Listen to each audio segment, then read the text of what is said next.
Hello and welcome to, this is a continuation of last week. Oh, fuck.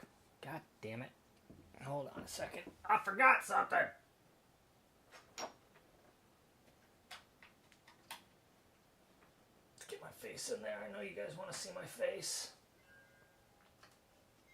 There we go. All right. Hello. Welcome. This is a continuation of last week's stream, completion of last week's stream. Last week we went through all of Subtractive Basics 1 and did all of the exercises, and then we went through the lesson part of Subtractive Basics 2, but we didn't get to the lessons, which is fine because honestly these lessons get pretty involved, so we're just going to do the lessons today. I printed it out so I wouldn't have to tab between screens and stuff. Hopefully I won't need to do that. I mean, I might still need to do that. I'm going to get my chat up so I can see if any of you lovely people have comments, questions. But yeah, otherwise I'm just going to start into this. It's pretty in-depth, and but don't let me buffalo you. If you have questions or comments or you want to say hi, just say hi. Ask your question, make your comment. It's not going to be a problem. It's not disruptive in any way, shape, or form. Okay, so as I mentioned, last week we did the basics of this entire lesson. We went through the whole thing. We could review it briefly, but good news, the exercises actually involve reviewing all of the stuff. So if you somehow missed last week, or you don't want to go watch it, or your memory's just a little spotty because you watched these really stoned or whatever, that's fine. You'll be fine. You'll be able to keep up. I promise. It's not going to be a problem. Yeah, let's just go ahead and start with lesson 2, exercise 1. So this is Subtractive Basics 2 if you want to follow along. The URL is in the description, and you can just go click on it. It's on my website. It's 100% free, obviously. You can get your business, get your page up there and look at what I'm looking at, or you can just let me read it to you, whatever you like. Okay, so exercise 1. Examine your synth and or read its manual. I've done both. Excuse me. And determine if it has a mod matrix or if it uses a set of fixed and switchable destinations per mod source. Excuse me. Gosh. Once you've determined what you have, look at the potential set of mod sources and destinations. Make a list of those that are most intriguing for you to explore. So a lot of this, these lessons, these exercises, are just really about familiarizing yourself with your synth and what it can do, and looking at the things that you want to figure out. Let me see if I can make a little adjustment on this here.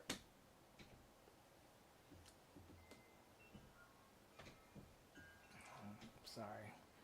Should probably. Ooh, that's not what we want.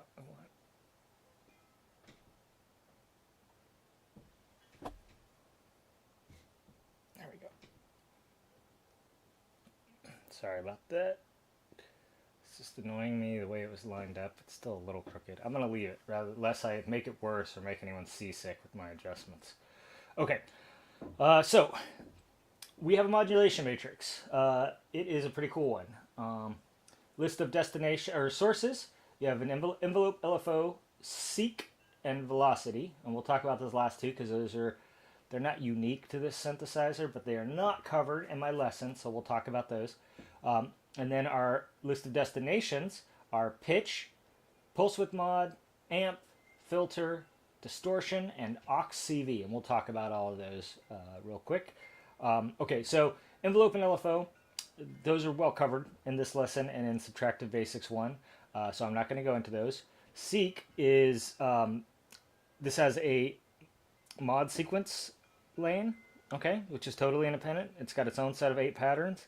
It's independent from the other 2 sets of patterns, and it will make CV that you can point at any of the destinations, right?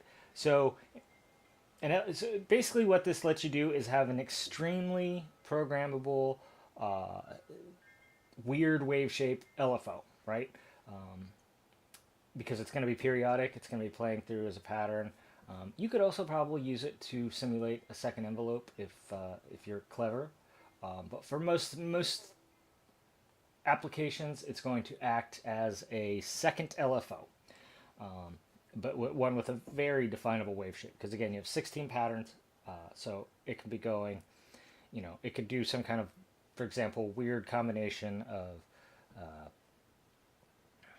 a square and a saw, where on alternating beats it went up and straight up and then straight down, but then on the next one it went straight up, but then sawed off, it had a slope out, something like that. Okay, we're not going to get too deep into that. It is a very cool, unique feature of this synthesizer, that you can sequence your modulators, right? Okay, and then the last one, the last source rather, is velocity. Velocity is how hard you hit the keys. Now, I haven't really talked about that. That's going to be covered in a dedicated lesson. I mentioned this last week. Performance controls are borderline outside of the scope of sound design. It's really more of an add-on, a meta category, or something that sort of sits over the top. I mean, however you want to look at it. You could look at it as an adjacent thing.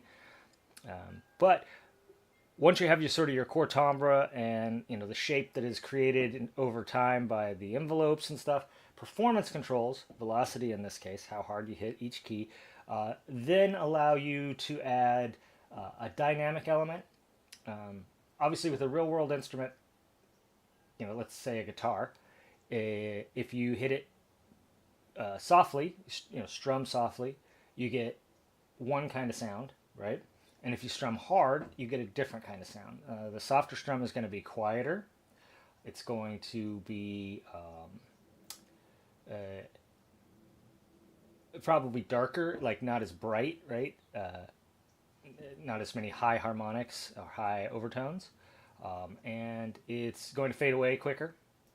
Versus if you hit it harder, it's going to be louder. It's going to be brighter. It's going to be a lot more harmonics, including probably some audible noise from the impact of when you actually hit the strings, initial strum, and then it's also going to last longer.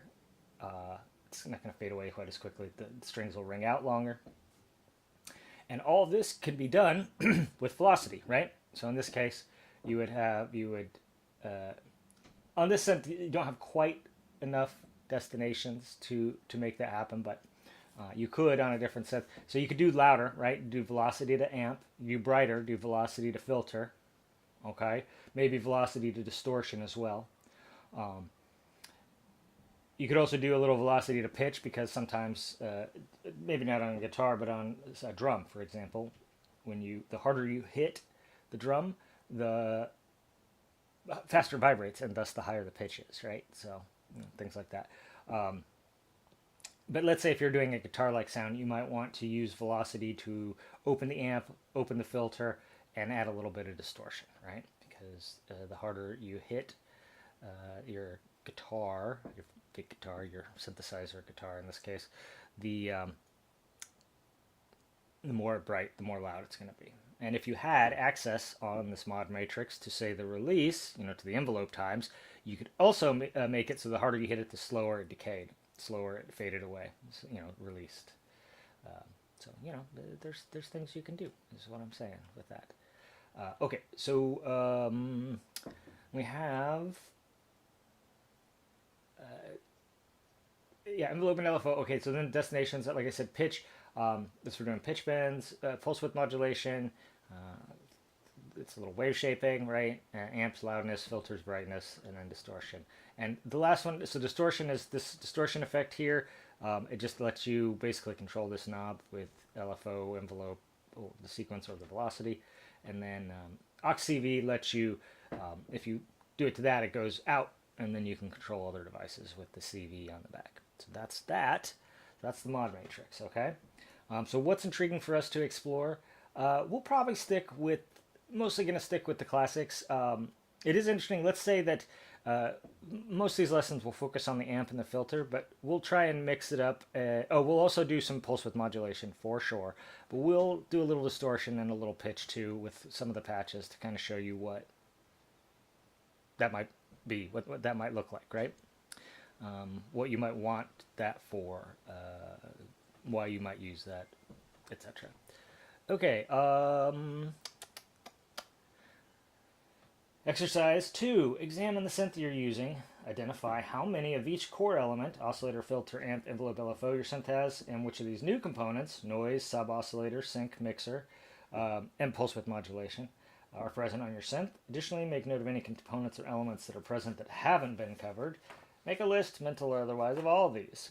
And when I say make a list, if you're brand new to synthesizers and you are looking at your first synth, whether it's a hardware synth like this one or one on your screen, it actually could be pretty useful to just, grab a piece of scratch paper and make a list. Like, the act of writing things out is very good. Makes them stick in your memory. That's just that's a little freebie there. It has not much to do with synthesizers, but just so you know.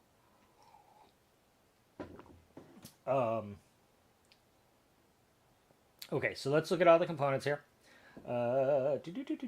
Core element. Oscillator. It's got 2 oscillators, right?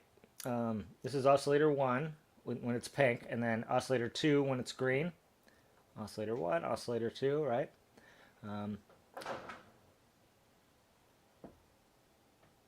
Sorry, there's some noise coming in from outside. I don't know what that is. I keep hearing it.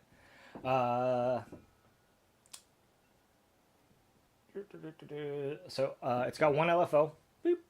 As we mentioned, it does have a second LFO in the sense that it's got this mod sequencer lane that you can use. That's a special thing. So that's actually one of any components or elements that are present that haven't been covered. So a sequencer, right? It's another way to control anything. In this case, it's controlling modulation. The sequencer here also can control various pitches and whatnot. So noise, it's got noise. If we look at the mixer, okay, so we've got 1 LFO, 1 envelope. It has a modulation matrix. It has a mixer, 2 oscillators, 1 filter, and then it's got a sub-oscillator, noise source. It's got an audio in, so you can process external signals. We won't get into that too much today, probably not at all, honestly. And it's also got a ring modulator, which is mentioned briefly in here as just a thing that might exist that you might run into out in the wild. Hey, Dark Rebite, how's it going, man? Or actually, I'm sorry, I have a lot of friends of all genders, so I just called you man, but I actually don't know if that's completely inappropriate, and I apologize if it is. Friend, hi friend, welcome friend. Welcome to the stream. I think you might be the first person here. Okay, anyway, make a note of any components or elements that haven't been covered in these first 2 lessons. So the ring modulator, it's been mentioned in these first 2 lessons, but it doesn't really go into it. And let's just do a quick impromptu lesson on a ring modulator. Ring modulator is a special kind of modulation. It's amplitude modulation, but it exists through 0, right? Normally, obviously amplitude can't go below 0, but in a ring modulation thing, it inverts the amplitude as well. And it modulates, so it's audio speed modulation through 0 amplitude. And what you get with ring modulation is the sum and the difference of the frequencies involved. And so that will typically make some pretty skronky tones, let's say. It's good for really... Hey, okay, so right, yeah, I'm glad I was not offensive in any way to your gender identity, but I am glad that I did stop to consider that you're not a man. I probably shouldn't use that language. I'm trying to fix my use of language that can be annoying or hurtful to people because I don't want to be annoying or hurtful to people. It's as simple as that. I consider myself to be a pretty nice and decent dude, and so I want to be nice and decent to everyone, not just people that happen to express like me. Skronky tones, indeed. Okay. So I'm not going to make a list because I am pretty familiar with this synthesizer. But as I was saying, if you are new to synthesizers, it can be helpful to make a list. Oh, some things that weren't identified, we didn't talk about in these lessons. It's got an overdrive on the filter. Overdrive it just does exactly what it says on the tin. It overdrives the filter, and that will typically get you some saturated and distortion-like tones. Adds harmonics is what it does. non-linear harmonic. So this probably adds overtones. Some of those are going to be harmonic, some are going to be inharmonic. I think the, what do you call it, non-linear nature means it's not that it's not predictable, it's just that it's not mathematically simple. You can't just draw a simple equation to say these are what, you know, like with the ring modulation, for example, sum and difference. Sum and difference, sum and difference, sum and difference. That's what you get every time. But with distortion, or overdrive in this case, what you get is dependent on a lot of different factors, and it's too complex to like just make a simple equation that says you get the sum and difference. And then the other thing that this has that is not on our list is a distortion. So in addition to the overdrive circuit, it also has a dedicated distortion, and that's a post-filter stage. It's got 3 kinds of distortion, 1, 2, and 3. Is my understanding, 1 is like a typical...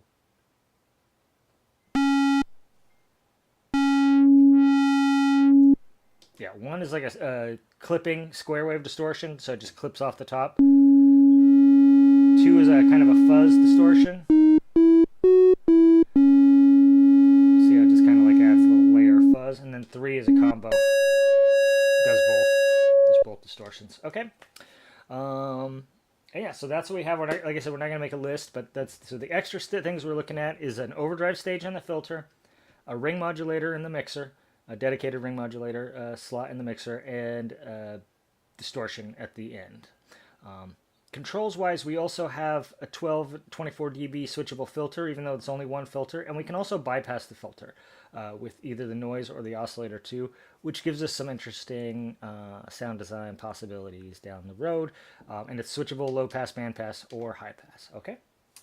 All right, so one by one, try out the new features you identified in the previous exercise. Try out each of the techniques mentioned in the component's description. Try to get a sense for what kind of sounds. So we're just going to play, right? Play with these is what it's saying. So let's start with the oscillator section. Let's turn up this oscillator so they're both at full volume. And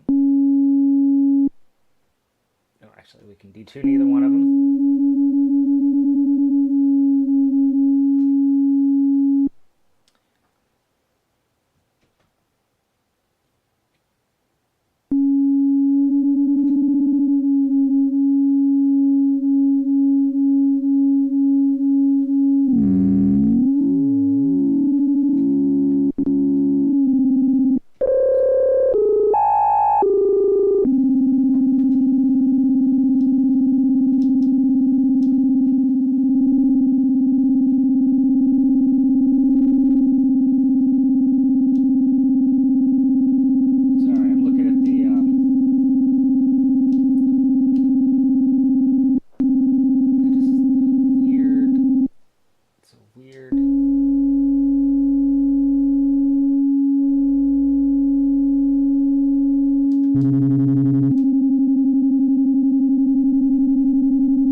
Strangely unexpected results here. I don't know what's going on. Okay, hold on.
Okay,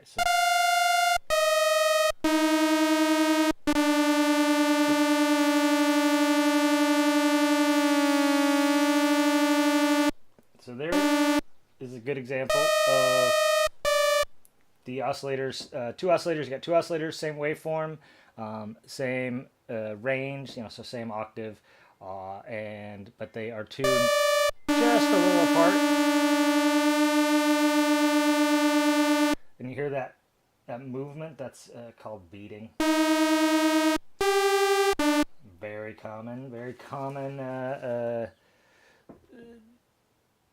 usage of synthesizer tones, right? Or dual oscillator sense is to get that movement.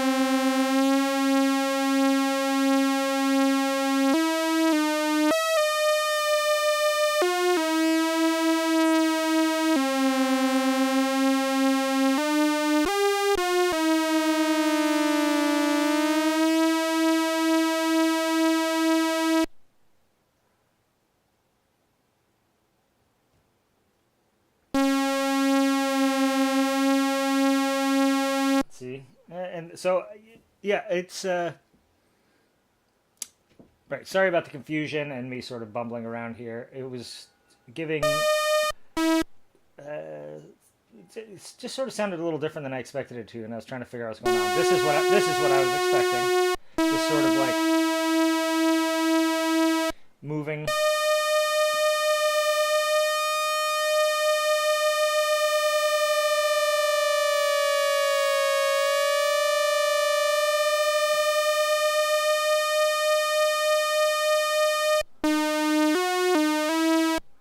You can adjust that to wherever you like, right? Okay, so that's beating. So now let's just tune them. I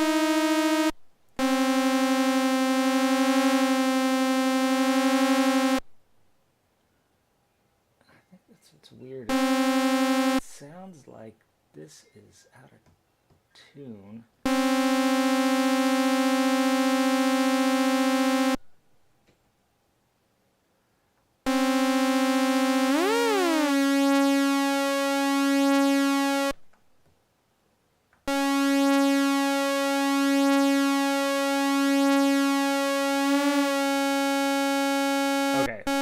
So now, yeah, okay, I don't know what's going on there. I think it's sorted now. So now they're unison, right? So let's try just switching. We'll switch one of these to a. So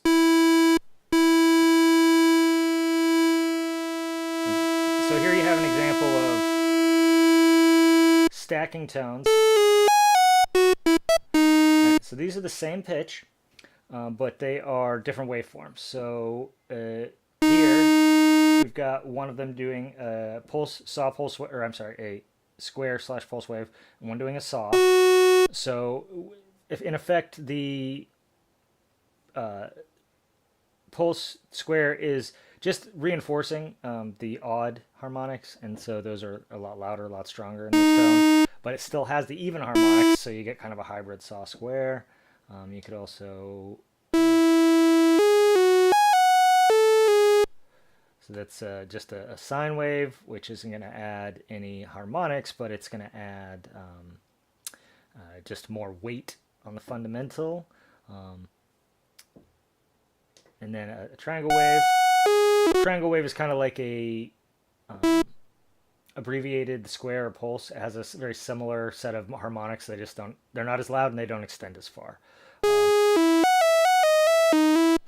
So there you go. So that's waveform stacking. You can do octaves, right? So this has a sub oscillator, which is 1 octave below. But let's say you wanted to do one. You got a sound that's they're both sawtooth waves, but they're an octave apart. You got one higher than the other. Hear the difference in sound there. So unison, octave apart, 2 octaves apart. And so here you might want to make the higher one is maybe you're using it for to give a high sheen to it or whatever.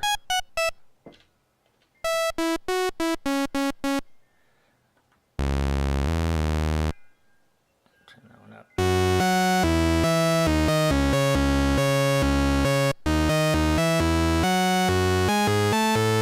So See, it's moving them around. Like it might seem at first like there's really only a couple things you can do, but in fact, uh, when you utilize all the controls at your discretion, there's quite a lot you can do, right? Okay, so let's turn down the second oscillator. I think you get the idea, and let's move on actually to the sub, which is much simpler. Okay, so here we have our sawtooth wave. A sub is it's a square wave, an octave down, right? Fills out the sound is what it does.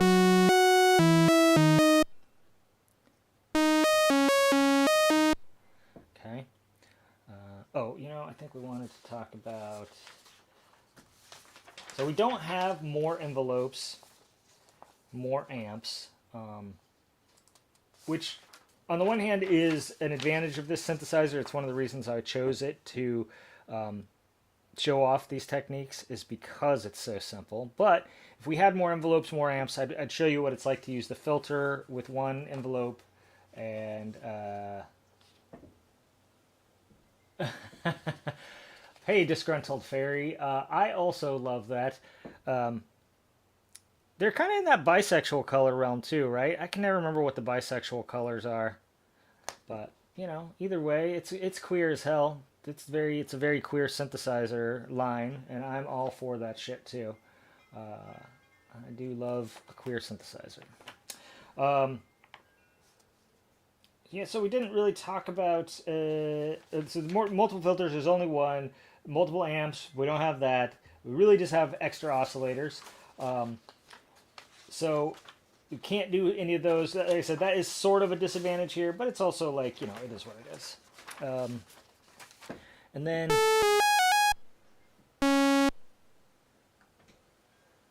Alright, okay, so now we can also check out sync and see what that does. Turn it on. I gotta turn this oscillator down and turn this one up. Let's turn it off, actually. Turn it off. So there it is with sync off.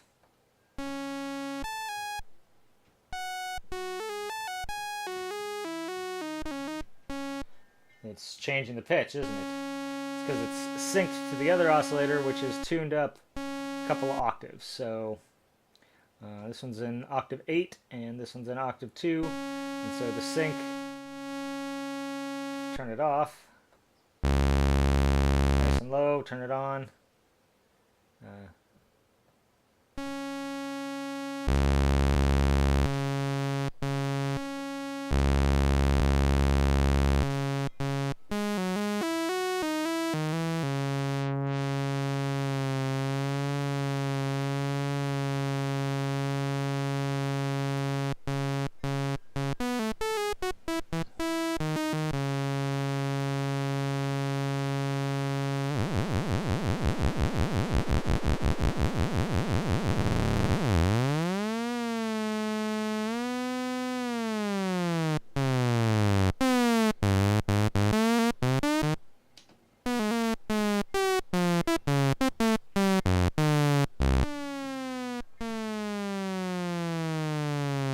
So here we're just using the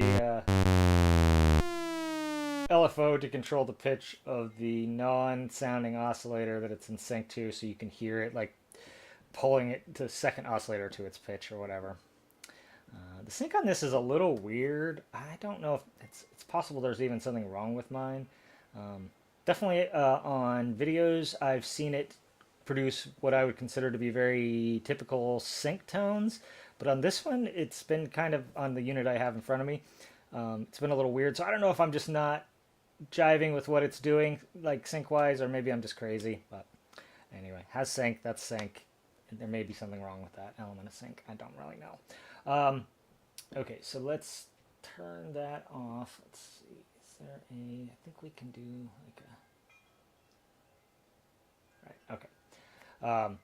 So what I did there is I held down clear and I moved this knob, and that lets you just take a routing off of it entirely. So if you're not sure, like if you don't want your modulator to go to a certain source, you can hold clear and move the thing, and it just clears it. Otherwise, you can it's center detent with but the detent is not very. You can't feel it. You just have to look at the light, and so it can be a little tricky to cancel the thing, but. Anyway, it's neither here nor there. That sounds pretty cool, I gotta say. Okay, let's look at the, we did the sub-oscillator. Noise is, it's noise, right? It can, you know, if you're trying to make pretty, like, rough edge sounds, it can definitely get you there. A little bit, and I will admit it is very difficult to dial in a little bit with this set. Let's turn all the distortion and overdrive down. I think. Okay, right?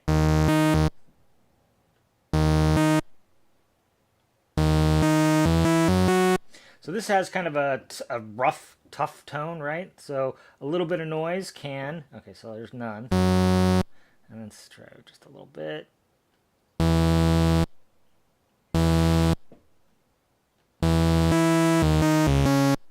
Yeah, so I find with noise a lot of times what I want to do is get it in the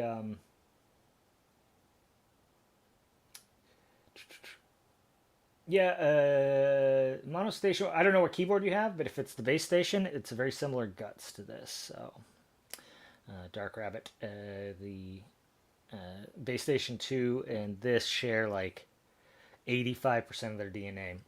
This is lacking one of the filters. Like there's a filter switch. It's got an acid filter in the bass station that this doesn't have, and bass station has 2 envelopes and 2 LFOs, and this only has 1 of each. But I think it has everything else? Question mark. Maybe there's one other thing that the bass station. Oh, I think the bass station has aftertouch, and this does not either have or respond to aftertouch.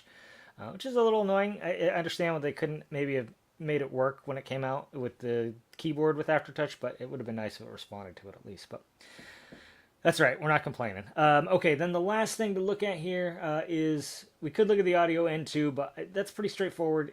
Audio in is just if you want to put another synthesizer through the filter here, right? It's still only going to open when the gates are opening the thing, so that's something to consider. But and then, oh yeah, so noise. I did want to talk a little bit about noise. Noise to me has 2 very common use cases. The first one, like I said, is if you got to sound like this one. It's kind of nasty. Noise can add a little more nastiness, right? A little more bite and grit to it. And the other thing is if you're trying to make sounds that are, oh yeah, launch key. I have a launch key too. They are very nice little keyboards, MIDI keyboard. I stashed right under there.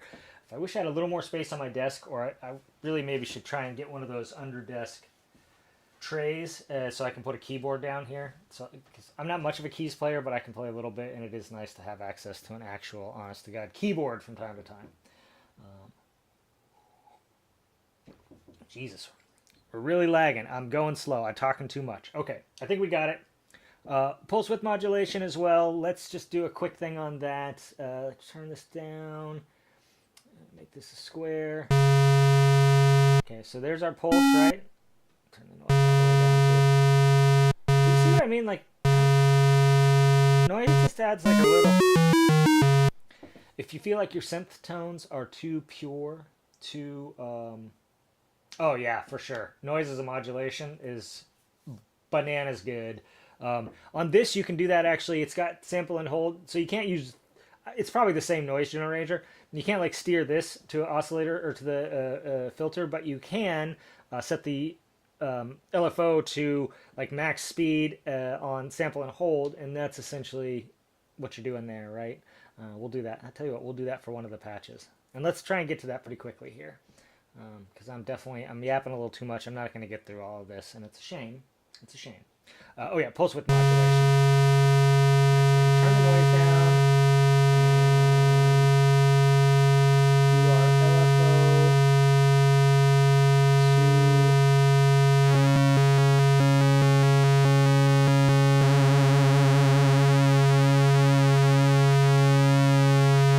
All right, there's a nice slow-ish triangle on the pulse width modulation, and you can hear that wave shaping.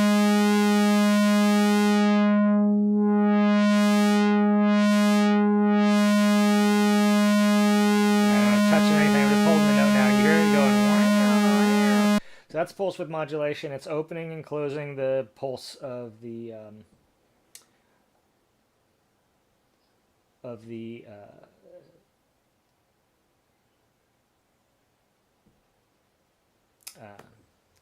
oscillator. Pulse width modulation on this synthesizer works only with the square waves, the pulse waves. That's true of probably 80% of synthesizers, but some let you use pulse width modulation on triangles as well.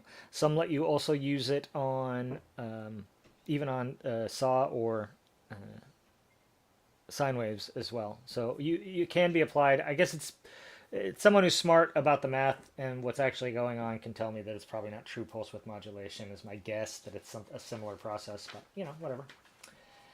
Mixer, oscillators, mixer comes in, yep, balance against the hull. Okay, so let's try out the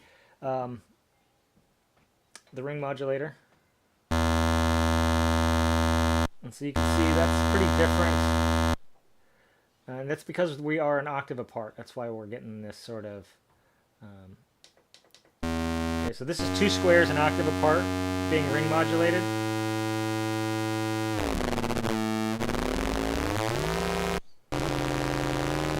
And you can see as I like move the tuning.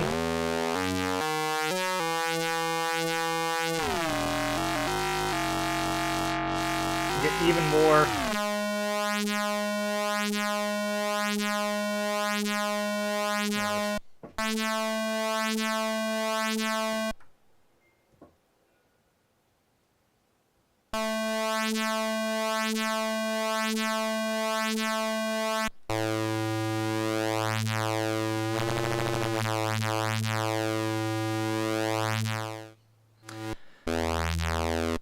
So it definitely good for some pretty interesting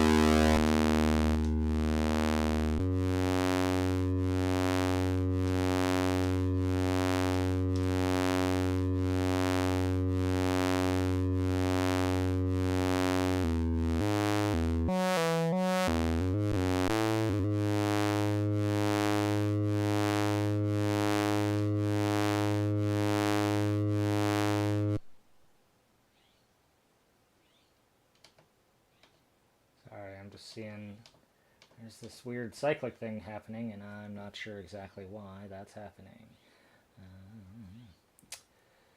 Okay, so patch is clear.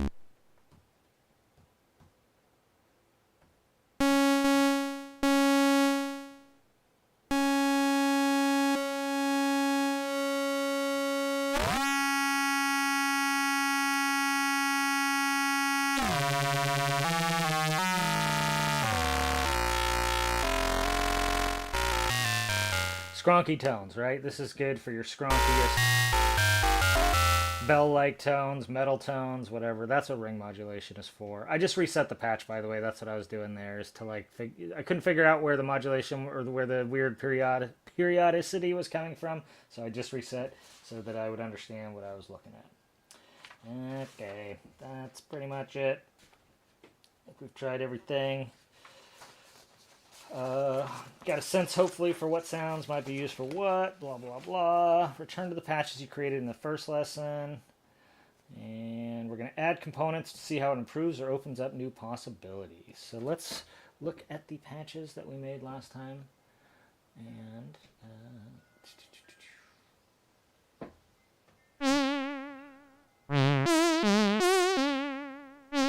okay, so...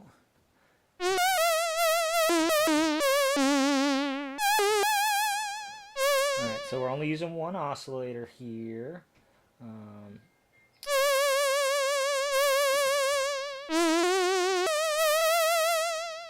Got our LFO going to a little bit to pitch. Okay, right? I don't remember precisely what sort of sound we were going for here. I think it's kind of a lead sound, so let's add.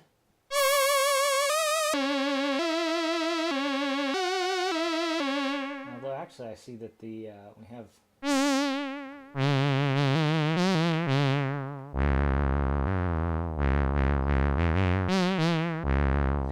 Maybe this was supposed to be a bass.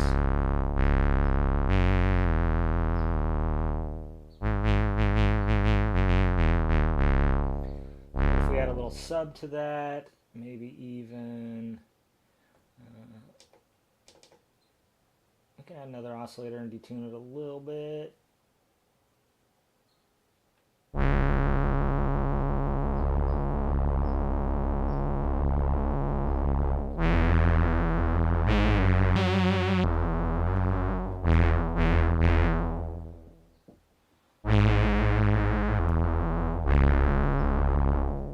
Okay, so on the one hand, it's bigger, right? It's bigger than it was. But we also lose maybe a little bit of the fundamental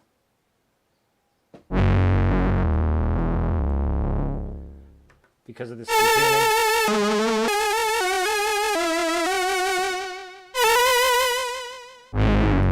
So I think this makes an interesting bass patch, but it's maybe even more interesting. This sequence that's in here is actually for a project I'm working on, so it's a little sneak preview of something else. I kind of like this. I like it both high, with this sort of like weird, screechy hollowness to it. And I also like it down low as a kind of respace.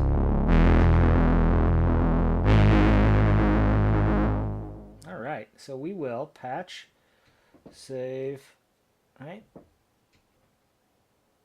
Patches. Go. And we will.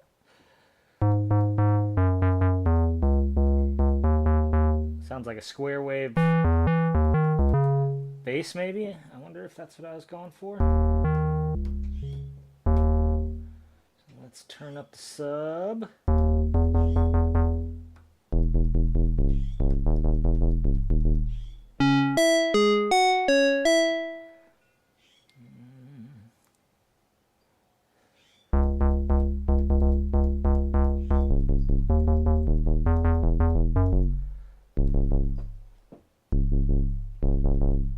Sub gives us a little more weight, right?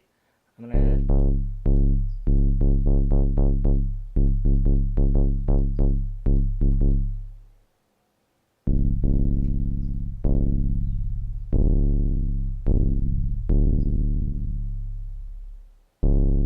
so trying the other oscillator, see if that adds anything. I'm not sure it really does. Maybe we should try the ring modulator. And we will, let's see, let's go to oscillator 2, put it in a higher octave. Oscillator 2, so like that. So I put it to a sine wave, but it's 2 octaves up. And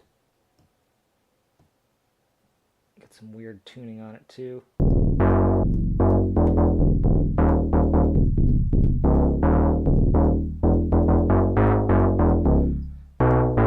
You see that has this sort of like metallic overtone.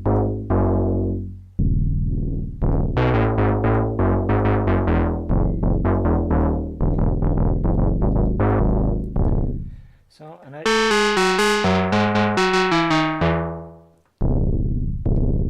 feel like it makes it maybe a slightly worse bass in the lowest register.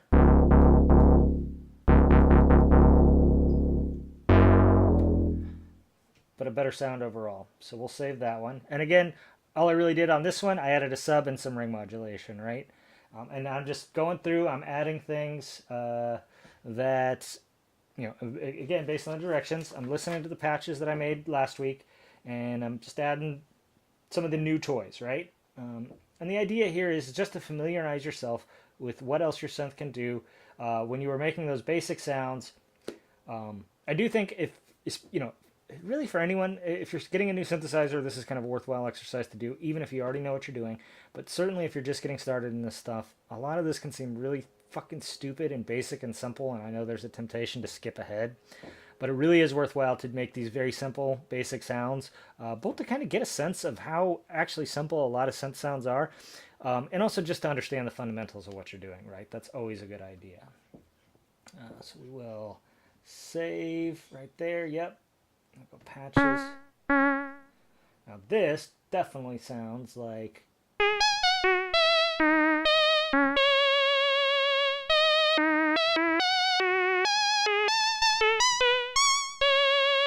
some kind of lead sound, right? That's kind of nice too, actually. That's another good lesson too, actually, is if you got a lead sound you like, but you can't find a bass that you like, try time at the knobs. I don't know what that means.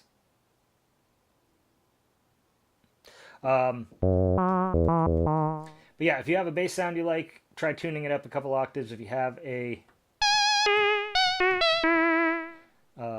lead sound you like, try tuning it down a couple octaves, and you might be surprised that you get, hey, neat, free. Okay, so let's try bringing in oscillator 2 here.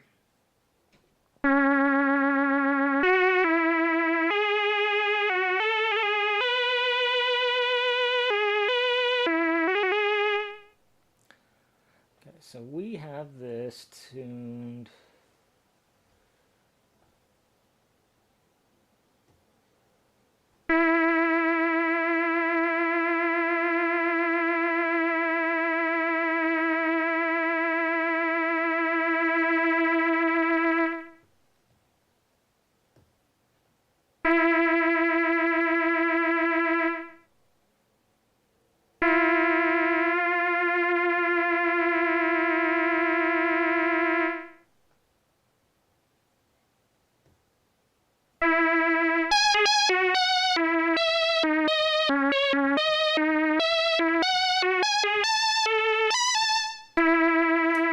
So we have oscillator 1. Here's what we need to do right here is switch it to oscillator 2 and also give it maybe in the opposite direction.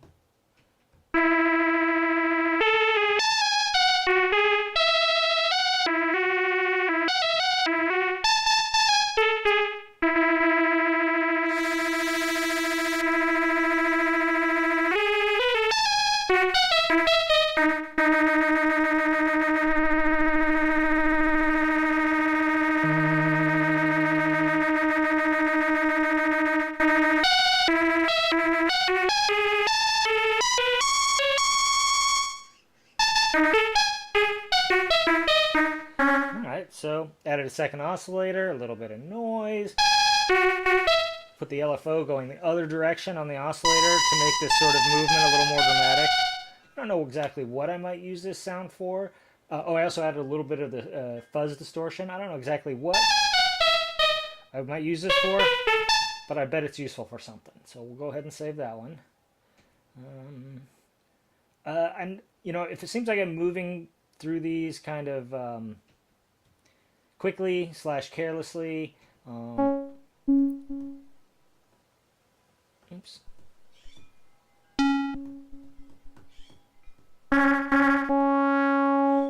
Let me just say that let that not be a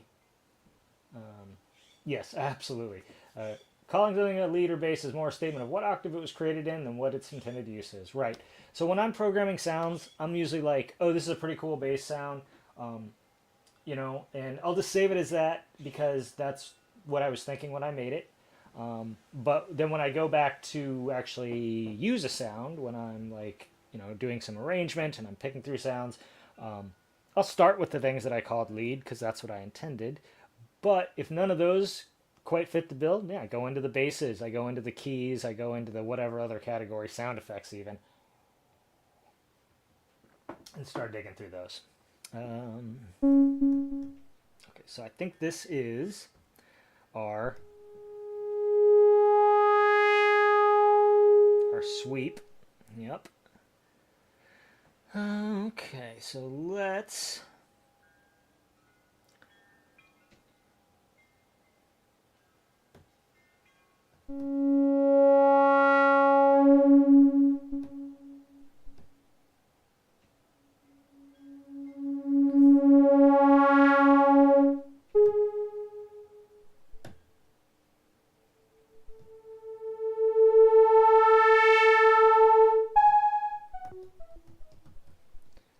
So we've got the LFO here is controlling the filter. It's synced up to the tempo.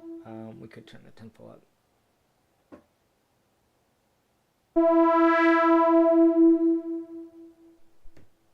To get a little quicker sweep or whatever, just so we can hear what we're doing a little better here. All right, so I added a second oscillator, a little detuning. Let's try some ring modulation on this one.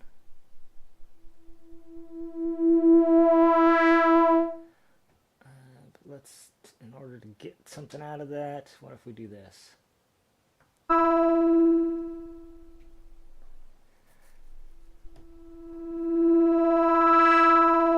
there you go. That's some nice fluttery, like, now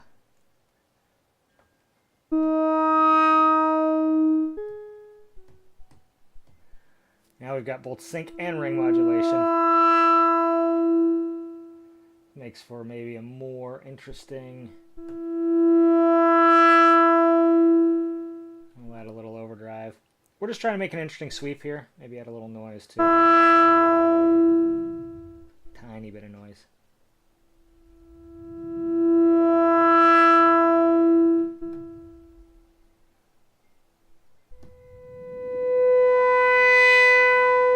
There we go. Okay, so we've just expanded the possibility of this a little bit. Made it a little more interesting than just a generic filter sweep with a sawtooth filter sweep, right? Which is a classic sound, but it's just not very interesting when you come right down to it. Oops. Go patches, save, yeah, okay. Patches.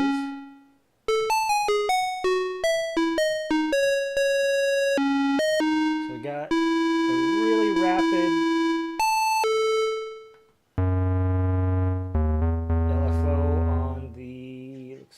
on the pitch, right? No, it's on the filter. That's what it's on. No, what is it on?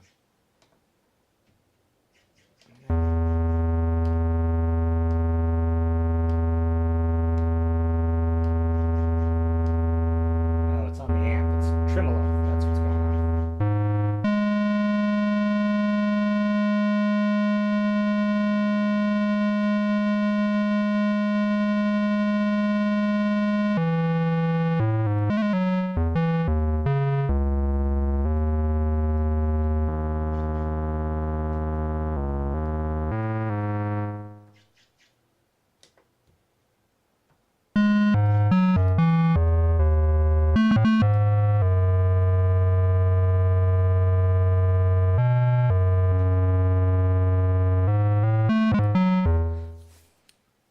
So I don't even remember exactly what I was thinking this might be useful for when I made it.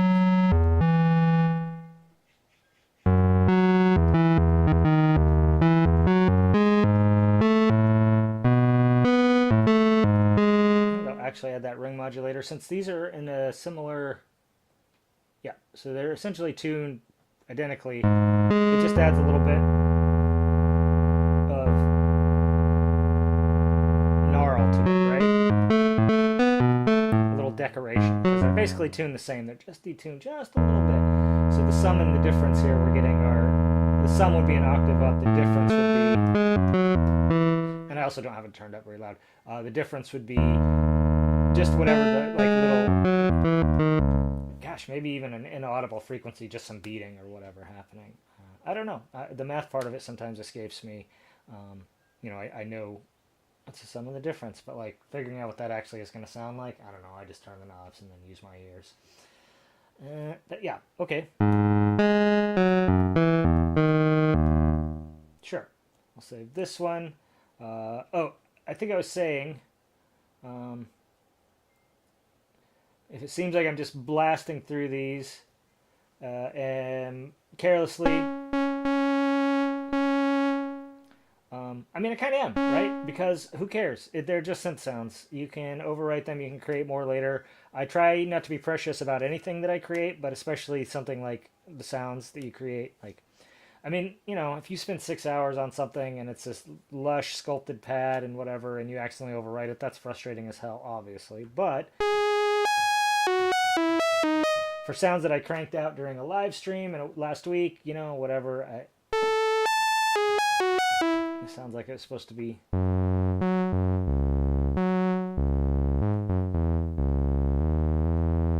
Could have been a lead a bass sound too. I mean, this is exactly what I'm talking about. Is this one? No. Okay, so.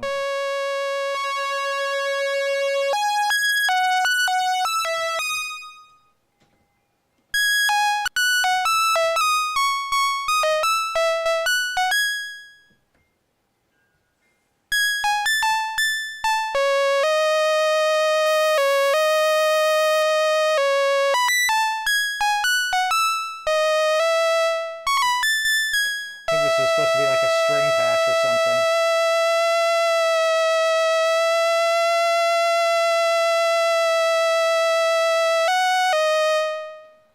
Okay, so LFO, pitch. All right.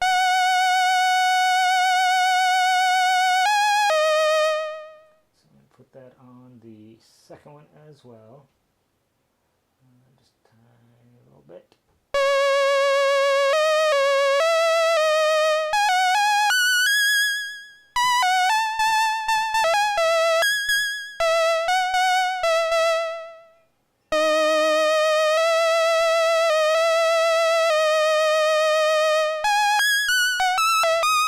So I think this is supposed to be like a string-like patch. So I'm actually just going to leave it like this. I had the second oscillator. That's in a string-like patch. You really want that second oscillator for the detuning purposes. Patches save. Okay, now let's make, real quick, let's make a new patch. I love making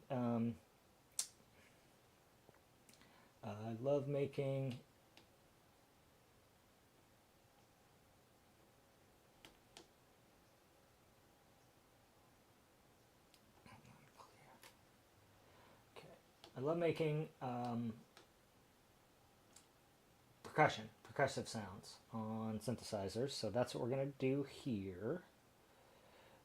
Patch. Oops, notes. Boop. Okay, so we want a sine wave. We want pitch. Make the envelope, go to pitch.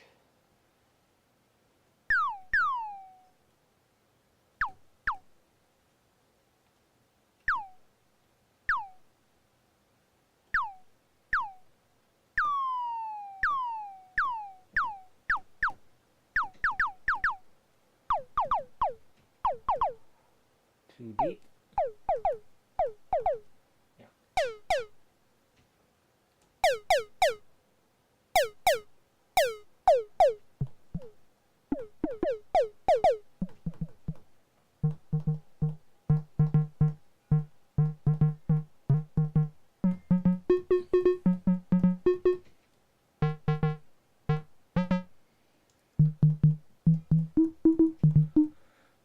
Okay.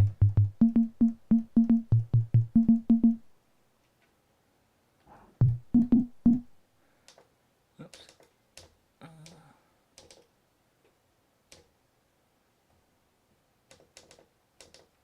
Sorry, just getting the other oscillator in here. This would be a good one actually to do.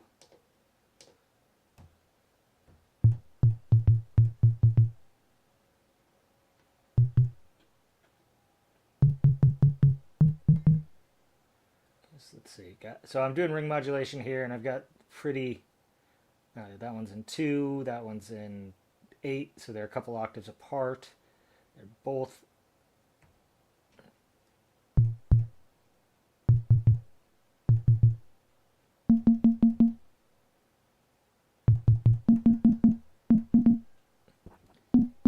So you hear that little. It's almost like a gurgle. Right? Okay, so that's the ring mod. So let's turn this one back up. this one back out.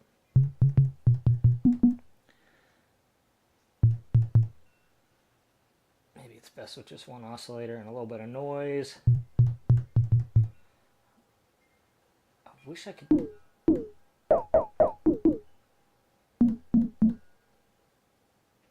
Oh, that's what we want.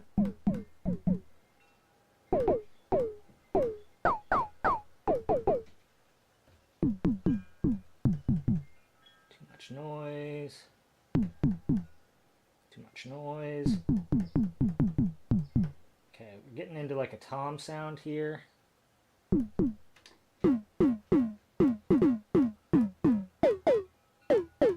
That's more like a metallic percussion, right?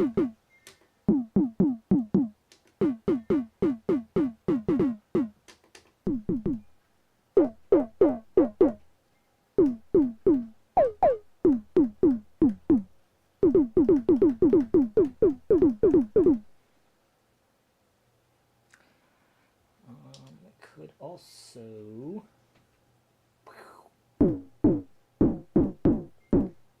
get some FM basically by turning the LFO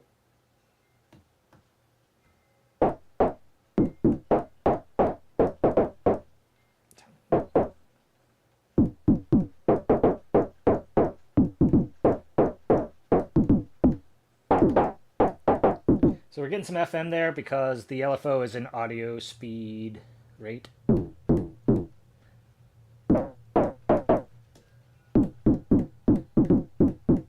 I think let's just send that to one of the oscillators and not both. So one of them is going to be pretty...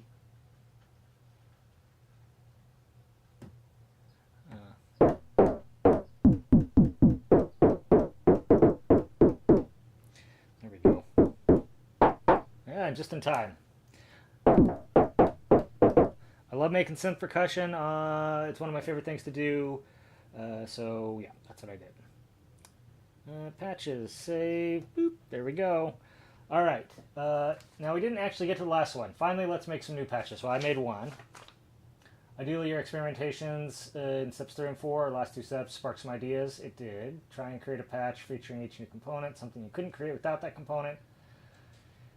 So we kind of did that in the thing. If you really need me to walk you through all that, you could, but you could just consider that your homework if you want. That pretty much covers it. I know that I'm pretty sure both of you all are... I don't know if there's anyone else in there who hasn't been chatting. If so, hey, hello to whoever else is hanging out. I know that both of you I've been chatting with are pretty accomplished synthesists and probably don't actually need this and we're just hanging out. But if anyone is actually learning this stuff and has questions, you can ask them now or you can leave them as a comment and I'll respond to them as a comment. I'll just give a minute to see if that's going to happen and then I'm going to wrap this up for the day. I want to thank everyone for coming by. If you hit that little like and subscribe button, it's better for me than not. But you don't have to. I don't want to tell you how to live your life. But yeah, then, if you hit subscribe and notifications, you might be notified when I go live. Probably won't be. But, if you don't do that, you definitely won't be. So, there's that. I probably will be done doing Circuit Monostation videos for just a little bit, or streams anyway, unless people really want to see it again. I don't know what I'll do next week. I'm open to suggestions if people have ideas about things they'd like to see. I was thinking about doing one on the Ableton Move, but I might wait until the 2.0 update comes out and just do a little tour, introduction of it as a unit and also its new features at the time.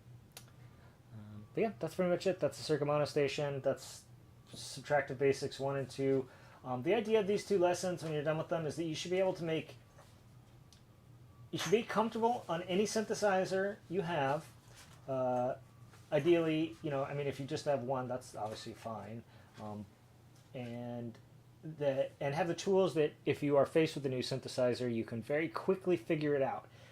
What I really want to emphasize is that once you are...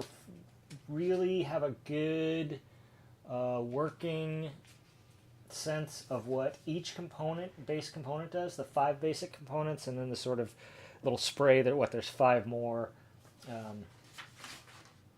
Noise, sub-oscillator, sync, pulse width modulation. Good Lord, I can't speak. Mixer and modulation matrix. Once you are familiar with those elements, any synthesizer you see almost every single synthesizer you see is going to have a few more things. 1, 3, 5, 10 more things. But you'll be you'll be comfortable enough with the basic stuff that you'll be able then to focus on what's new and have enough context to understand, even if you don't understand what the fuck it's doing, at least you know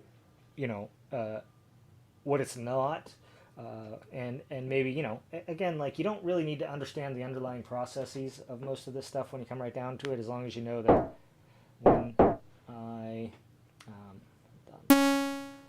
I do this, you don't really need to understand what a filter is or does, like what's happening with it mathematically or mechanically, as long as you understand that when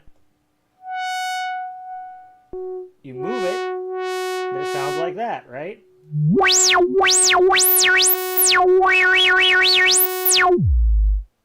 And understand that if you want the screaming sound, you gotta turn the resonance up. And if you don't want the screaming sound, you gotta turn the resonance down, right? So that's what I'm hoping you come away from these understanding, these first 2 lessons.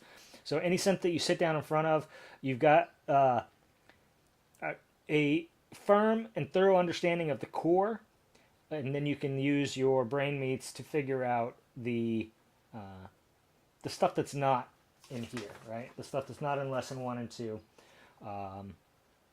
The weird features, the special features, the stuff that makes your synthesizer unique is what you can focus your attentions on, and not have to worry about, like, what does a filter do again? What part? How do I make it go? Thanks, man. Thanks, Dark Rabbit. Dark Rabbit. I don't even know how to pronounce it. Dark Rabbit. Thank you for coming by. I am going to wrap this up. I'm starting to ramble. Once I start rambling, it gets ugly. So I'm going to just say goodbye. Thank you all for coming. Please ask questions if you have them on any social media or whatever outlet that you want to reach me at, and we will get those answered for you. And until then, thank you for coming. Thanks for hanging out.